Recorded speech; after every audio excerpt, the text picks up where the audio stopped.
Hello， 大家好，欢迎回到红红跨国日记，我是 Ari， 我是小红。又到了每周跟大家分享我们在以色列生活的时候啦。这礼拜我们去了很多地方，像是礼拜天去了耶路撒冷水族馆，礼拜二去了 Weizmann 研究所参加一个研讨会，礼拜三又去了美国大使馆处理签证的事情，感觉时间一下就过去了。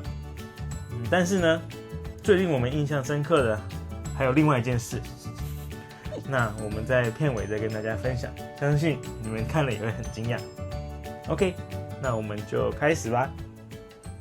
我们是礼拜天的时候去耶路撒冷水族馆，那礼拜天在以色列呢，其实已经等于是台湾的礼拜一了，因为他们一个礼拜的开始是从礼拜天，他们周末是礼拜五跟礼拜六，那为什么礼拜天我们可以出去玩呢？因为这周六跟周日放假，是他们犹太人的圣殿被毁日。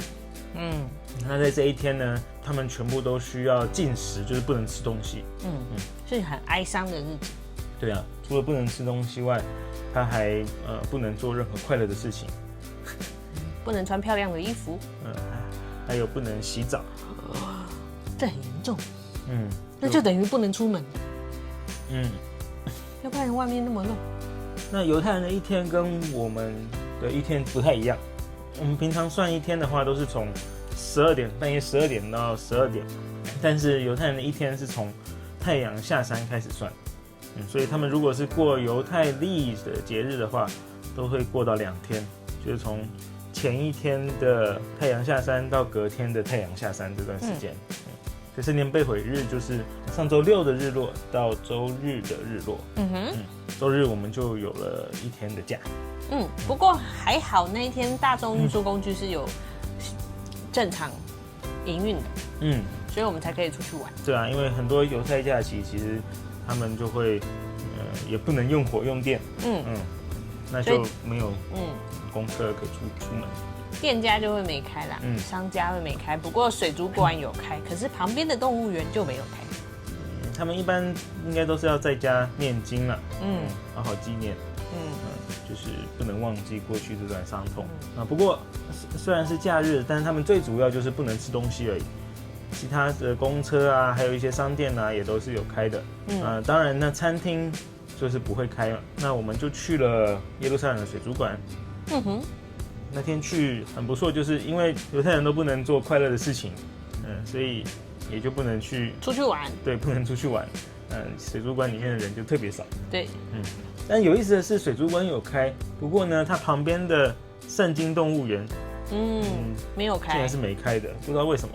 可能是因为它水族馆比较小，那需要的员工没那么多。对，那就还是有条件开放。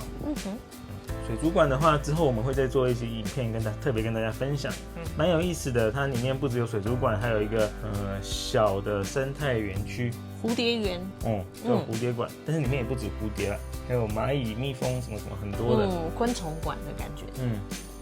大概1个半小时、2个小时就逛完了。里面不大，但是感觉还是蛮值回票价的。就是它整个规划的很好，动线也很流畅。对，它就是一个大圆这样绕一圈这样。价钱也不贵啦，一个人只要55谢而已。换算台币就500块左右，跟台湾海参馆的原价是差不多钱的。不过我们这是已经学生优惠之后的价钱。那台湾海参馆学生优惠就便宜很多，大概只要1半。对，所以以色列这边是略高，但是还可以接受。如果有机会的话，还是蛮值得一去的。那详细内容就之后的影片再跟大家分享。那天水族馆结束之后呢，回到家就想说不煮饭了，来订外送吧。所以我们就选了一家中式的快餐，来订外送，然后点了它的铁火卷，以及它的糖醋鸡，还有鸡翅，还有时蔬。主要是为了要点生鱼片。因为在水族馆里面看到好多鱼。海产。那应该全部点寿司。可能比较值得。因为它那个炒时蔬真的是 ，Oh my god！ 那个如果被那个台湾的阿妈看到，大概会被骂。对啊，有看到照片，应该很清楚。量是还行啦，就是那味道真的是蛮抱歉的。卖相也不太好。对啊，那里面欧噜噜那个柠檬鸡，里面是有鸡肉，但是呢，粉的比例大概也跟鸡肉是1比1。对，它那个粉浆咬起来就是有点泡绵感，蓬松蓬松。我总记得以前7、8年前第一次吃到的时候没有那么可怕。就是咬下去，你有可能吃到肉，也可能吃到粉。粉浆。那只吃到粉，你就会怀疑我是不是点到了素食。对。不过就难得吃到外食了。下次就不会再想吃那家了，可以直接吃旁边的汉堡或者是小瓦玛。再来礼拜2，对吧？礼拜2我们去了 Weizmann 一趟。去那边是为了参加一个研讨会。那研讨会呢叫做 Standing Together Weizmann 的癌症中心，因为他之前我们在第1集影片有提到嘛。它整个炸掉了，那现在正在复原中，重建当中。对，所以呢就办了一个研讨会，然后邀请一些海外的学者啊，一起来给他们支持。那研讨会上除了要就是支持他们研究外呢，也有很大一部分是要强调说，希望人质可以都赶快回家，就是在加沙的以色列人质。那就有一个机会让你们这个领域的科学家们聚在一起。对啊。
那去这个研讨会呢，虽然他们是有个那个非常重要的理由，那对我们来讲会去的第一个原因是因为我老板要报告，再来就是要去吃东西，在研讨会里面很重要的就是coffee break， 避免大家睡着。之前就一直跟你讲这很重要嘛。对。那这次你有感受到？对，自己感受到。很快，因为很快又要吃东西了，你就会想说不可以睡着。对啊，这一次研讨会跟世界各地的研讨会都一样，都有很多 coffee break。coffee break 就必须要喝咖啡嘛。那咖啡的话，你一般都会加牛奶。那因为他们 kosher 的关系，就变成说你的副食旁边的小点心都不可以有荤的，对吧？可是以前我参加过的有那种分餐的，就是我这一餐有牛奶，可是我下一餐可能就有肉。那个就要分得很开，他们要至少4个小时。可是呢，因为我们这个太体恤大家了，所以每1到2个小时就会有一个 coffee break。我们一到就先吃早餐，可以喝咖啡，然后2个小时之后就 coffee break， 再2个小时就吃午餐，然后再午餐。再来呢2个小时后又有一个 coffee break， 下午茶。再2个小时后还有一个 wine tasting。所以就从早吃到晚。中间呢没有任何空档，就是没有任何留给你肚子的空档，所以就变得说在午餐的时候它就不能给你上肉，自然而然就只能是素食的，所以就自然而然我们吃了一整天的素。不过好家在Weizmann它的伙食是还不错了，对，味道是还不错了，但是你就可以看到那些食材呢，就是你平常在超市可以看到的食材，没有什么特别的花样，但是它就是帮你做的口味上是还可以接受的，比我们前2天吃到的中餐食蔬还好很多。那这个研讨会除了我老板有去给演讲之外呢，那他就邀请很多的大咖，就给你看到诺贝尔奖得主，老演员，这样，然后我们还有跑去找他合照，跟他说我们来自台湾呐，有在台湾的新闻上看到你，他说有，这个国家我很常去，然后呢，今年还是明年还要再去，对，他好像说明年1月他还要再去，对啊，就是他说的印象很好，很喜欢台湾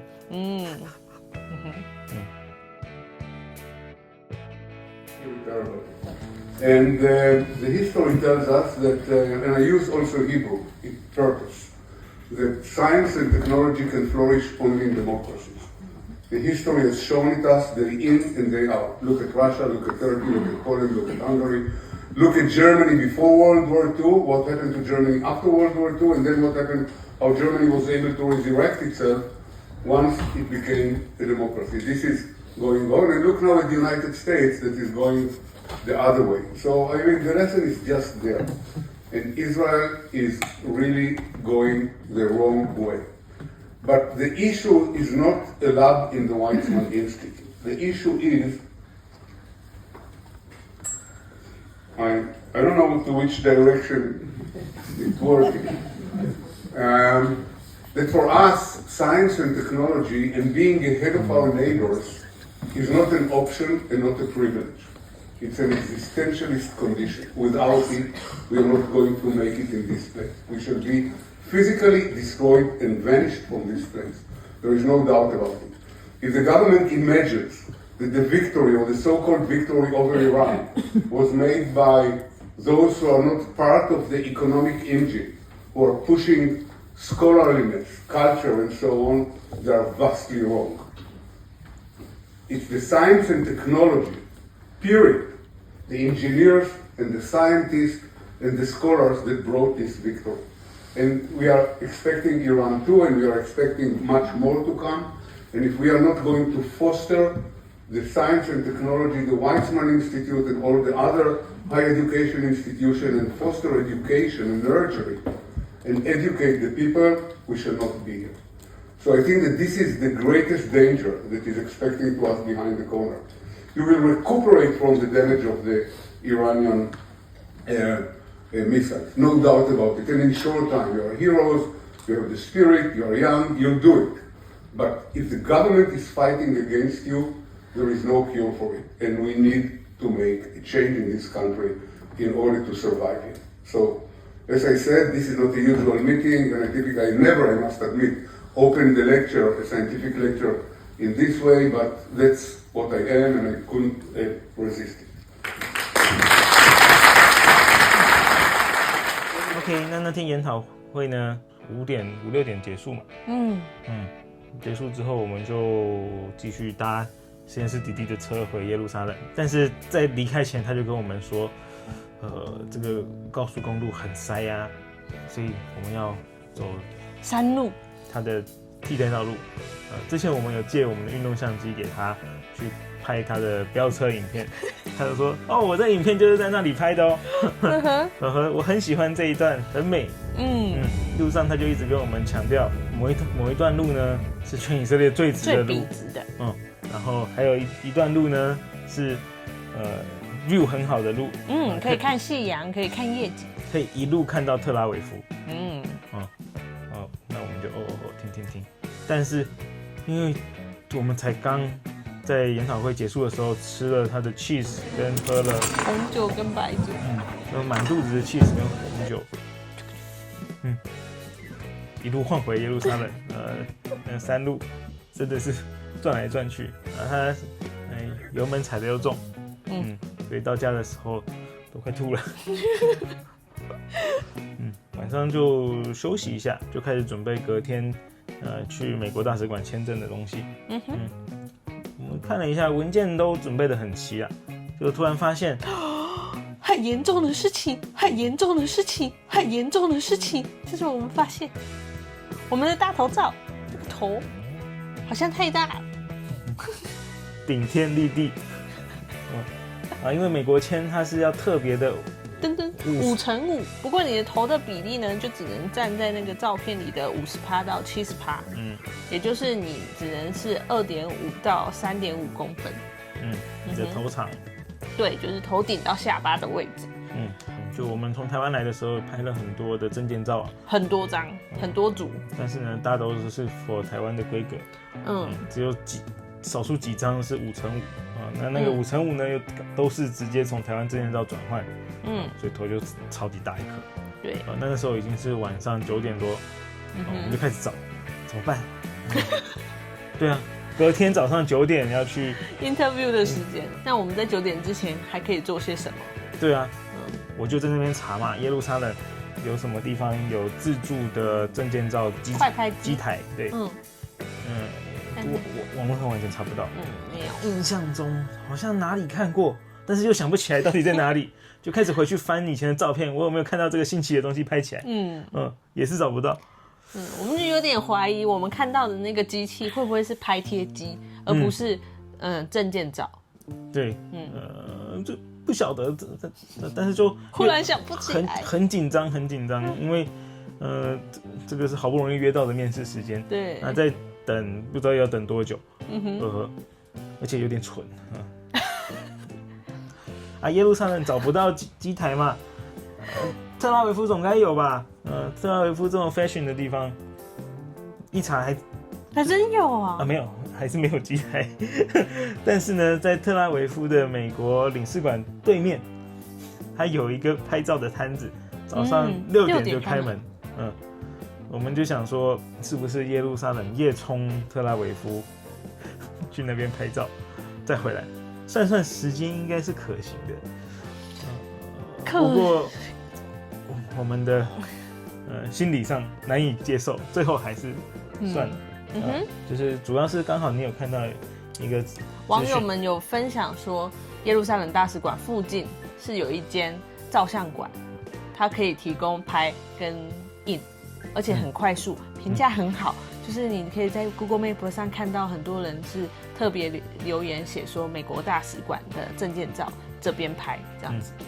就是他们讲说，如果你有紧急的需要，这里就是你的解答，最好的选择。最好的选择，没有之一。对，那我们是他 Google Map 上面写说他8点开门，然后我们就想说，那我们就试试看。所以隔天呢，我们就提早去。他是说他8点半开门呐。我们想说，那我们如果8点到，看可不可以就可以请老板，快一点。那我们当天的话是7点40左右就到了。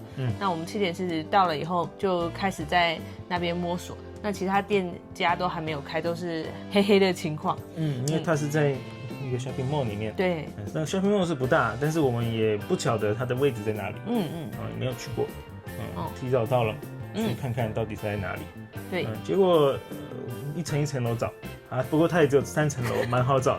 1楼看没有，换去2楼，一下就找到了。对呀，看到他店里是亮亮的，而且老板在工作了，我们就赶快进去跟老板说不好意思，那个我们要拍照，印照片，那他立刻就 get 到，他就说美国的照片吗？我们就说对，很紧急。然后他就说坐下开始。对，就在他的店门口旁边就有他的小摄影棚，背后是白色的，就是有一点一个像临时的布告栏的感觉，就是可以移动式的那种布告栏，前面有一张小凳子，非常非常的阳春，跟我们在网上看到特拉维夫那个拍照的基本上一模一样的东西，就是以色列风格。不过那动作很快一下就啪啪啪拍完了，就是给你最基本你需要的东西。所以我们进去到离开10分钟以内就拿到照片，2个人哦。价钱也蛮公道的。对，是明码标价的。就是老板并不是说哦看你外国人然后给你喊价，没有，还好，就是它上面价钱都已经附在旁边了。这样一个人多少钱？一个人35现，也就是300出台币，OK 啦。现在那个台湾的快拍机，就是自己拍的那种机器，也是要250、300呀。所以跟台湾去照相馆拍也没差多少钱。哦，照相馆没有，照相馆相对比较贵。哦，是啊。但是台湾的照相馆他会帮你修图啊，然后会帮你就是调脸啊，然后给你镜子啊、梳头发啊等等的，然后帮你瞧很久，然后再拍照，至少半个小时吧。那说不定这个老板你跟他说没那么紧急，他也会帮你瞧半个小时。I don't believe。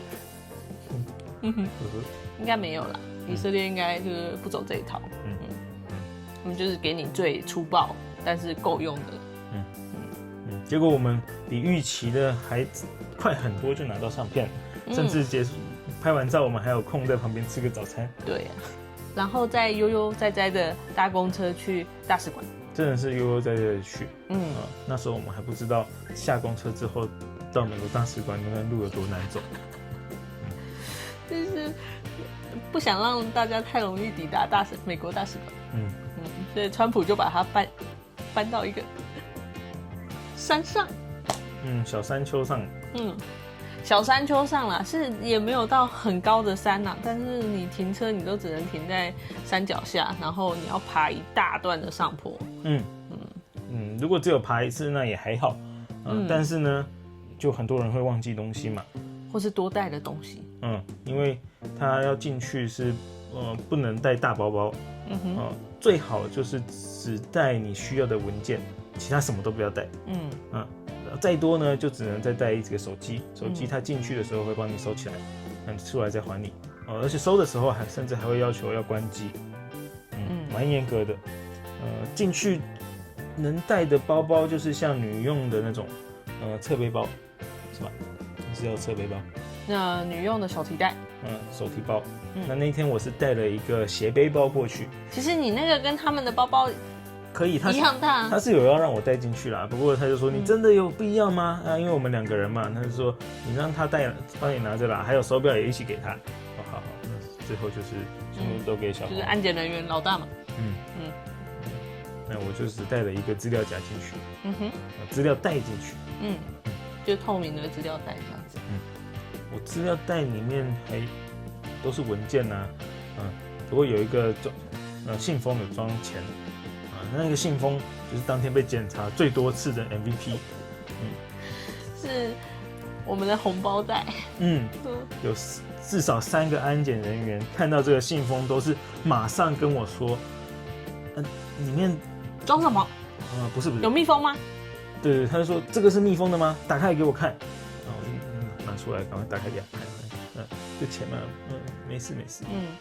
但是他们对这个是特别的敏感，应该是很怕里面装什么炭疽病毒啊，或其他的生化武器。所以他们的，如果你是信封的东西的话，带进去是不能密封的。对，主要就是这个。那我们整个签证都还在进行中。等全部结束，有机会再跟大家分享，中间有趣的过程。最有趣的是，我们还有分享给我们的美国朋友，跟他说，你知道我们今天去美国大使馆咯，然后他们就说，是不是他们在他们旧家旁边？他们原本住，其实也不止他我在实验室跟其他人讲说我们去美国大使馆，他们也会说，是不是在那个马米娜旁边？就是独立公园旁边。因为2008年的时候，川普就把美国大使馆搬去那个山上了，所以大家都是以为是旧的，而且在 Google Map 上，你其实还是可以看到是旧址的地方，所以它就有2个，耶路撒冷就有2个美国大使馆，甚至还有第3个，我不知道为什么有，很怪。那它现在新在的那个地方是像一个从化区一样，除了它本身呢，还有很多新的建筑，那边全部的建筑都蛮新的。对，那个旁边还有很多新建案的工地正在盖。蛮好笑的。那个工地我们看到的警示标语，繁体中文呢。竟然有中文。还有阿拉伯文。对，没有其他的，就只有这2个语言。对啊，竟然没有希伯来语。但那个中文还是写繁体中文，也是蛮让人觉得匪夷所思的。因为那些工人大哥们，他们也不见得看得懂繁体中文啊。应该没什么香港人或台湾人来这边工地对啊工作吧。之后就直接回家，不然中午在外面实在太热。对。回家的时候顺便去超市买个东西，买完东西，不是买东西我们去又买了一颗大西瓜。那就抱着西瓜回家。回家的路上，肚子有点饿，怎么办呢？我们只好厚着脸皮去找爱心三明治老板。我们这是第3次去，前2次都是我去跟他拿的嘛。这次 Eric 坚持换我去看看，那就很有趣啦。我进去以后呢，就造成里面北北非常的开心。大家都想跟我聊天，而且我进去就是我优先我不用排队，其他原本在我前面的北北全部让开。老板就说过来，然后我就过去，然后他就问我说你要什么，然后旁边的北北也很热心的想要帮我翻译，可是我就记得这老板会讲英文啊。然后旁边的北北就还是要用英文跟我讲说你想要吃什么，我帮你跟他说。然后旁边的北北还有问我说你的配料要什么啊，然后我就跟他讲完以后呢，然后那个北北又再跟老板说一次还要什么什么什么什么。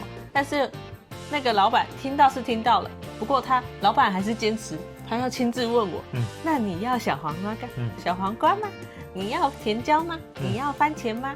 你要这个好不好？然后他们就开始想要教我希伯来语，说甜椒的希伯来语，然后跟这个的希伯来语。最后的时候呢，北北他们就有问我啊，那个你是从日本来的吗？还是韩国来的啊？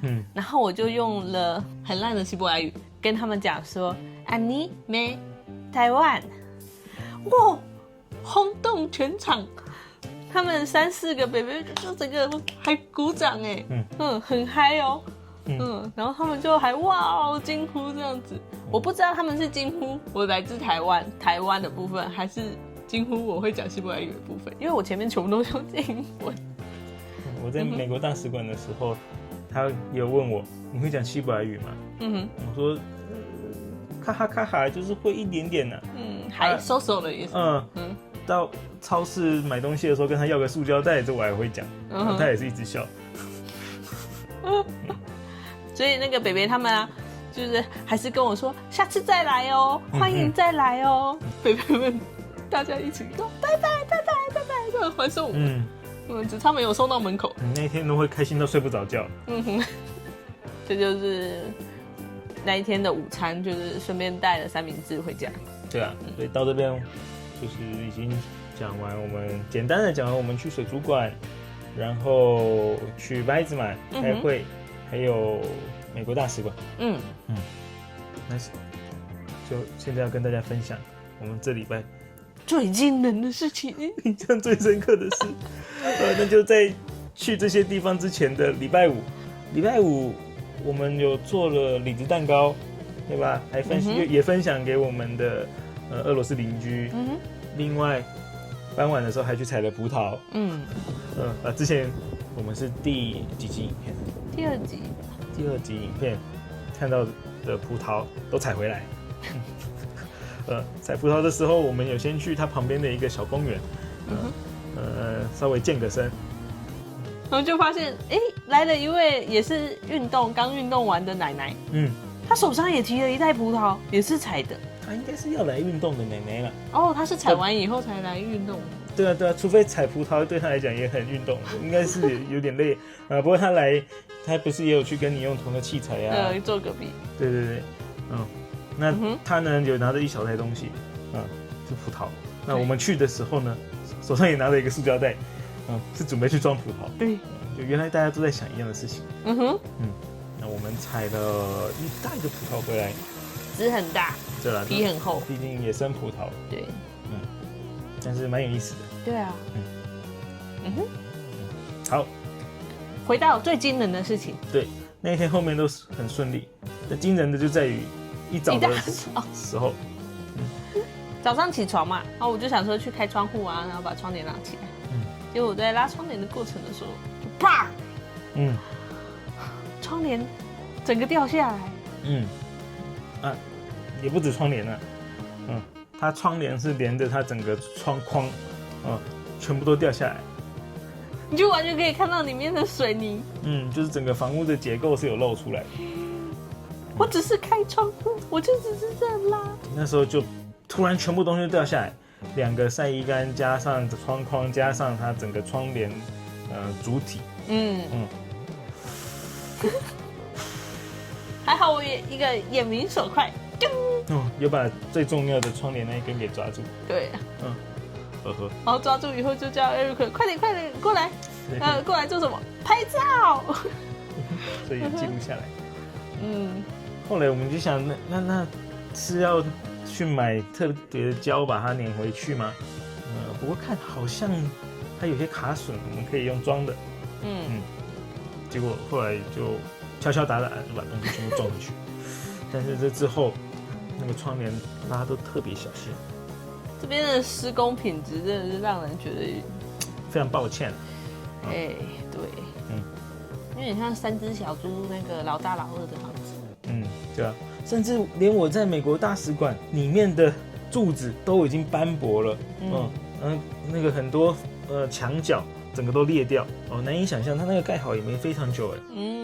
但是里面就看起来破破烂烂的。只有那些被强势盖住的地方还比较 OK。就可惜我在美国大使馆里面没有手机，不能拍下来不然那时候好想拍。可以画下来给大家看。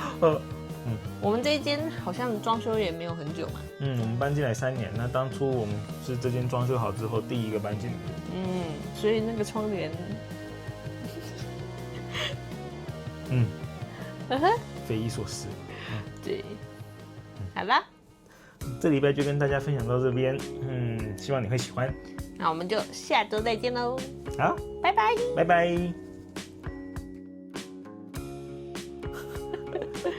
对。嘿 Siri， 计时器关掉。那个要再讲一次，那个自然而然多吃素，因为那个有被会结束。等一下，我先下来去看一下我烤箱里的蛋糕。